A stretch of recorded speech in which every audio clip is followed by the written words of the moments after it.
చూడండి, ఇప్పుడు మనము ఏలూరు నుంచి విజయవాడ వెళ్తున్నాము. అమ్మవారి దర్శనం చేసుకుందామని. నడవండి, పోదాం.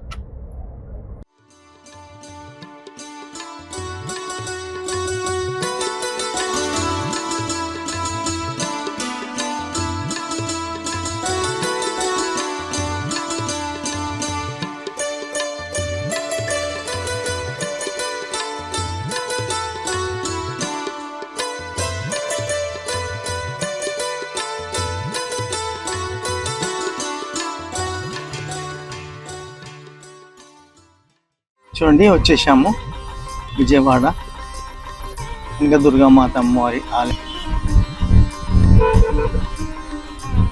గాలి గోపురం, రోడ్డు మార్గం.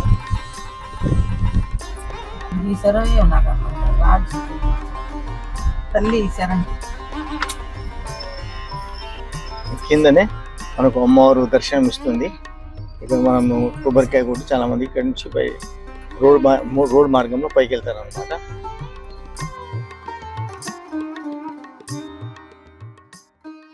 జయలో గణేష్ మహారాజ్కి జయ. నమస్కారం. యాత్రలు నా పాత్ర. నేను శివకుమార్ కొత్తపల్లి.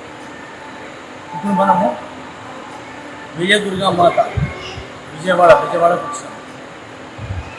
కనకదుర్గామాత విజయదుర్గామాత అయితే ఇది ద్వారకాచలం నుంచి వచ్చాము. ద్వారకాచలం నుంచి 100 కిలోమీటర్లు ఉంది. అయితే హైదరాబాద్ నుంచి 280 కిలోమీటర్లు ఉంటుంది. చాలా పెద్ద సిటీ ఇది విజయవాడ. అందరూ తెలిసింది, అందరూ తెలిసింది. అమ్మవారు కూడా చాలా అందరూ తెలిసింది. చాలా పవర్ఫుల్ టెంపుల్. లోపల పోయి మనము వీడియో తీయని ఛాన్స్ లేదు. ఇక్కడ ఇప్పుడు వీడియో మొబైల్ పెట్టి వాడుకుంటాం. కాబట్టి మనము ఈ పరిసరాలు తర్వాత మనం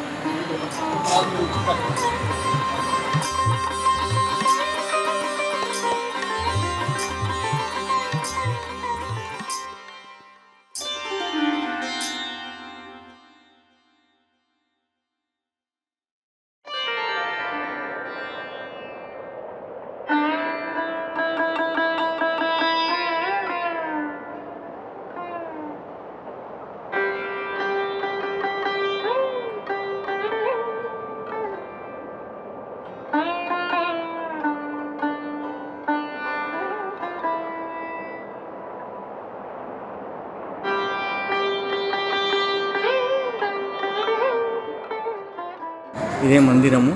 చాలా మంచిగా అనిపిస్తుంది. అక్కడ గాలి గోపురము.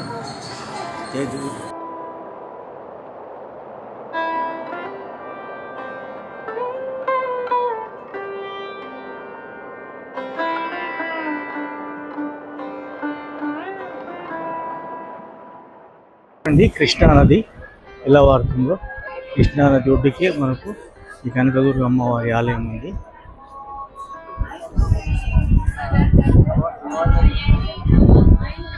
చూడండి, అక్కడ అమ్మవారి గోపురం కనిపిస్తుంది.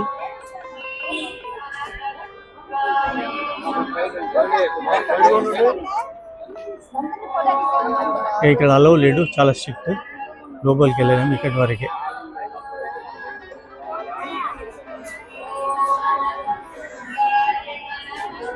చూడండి కృష్ణానది ఎలా ఉందో చూడండి. కృష్ణానది.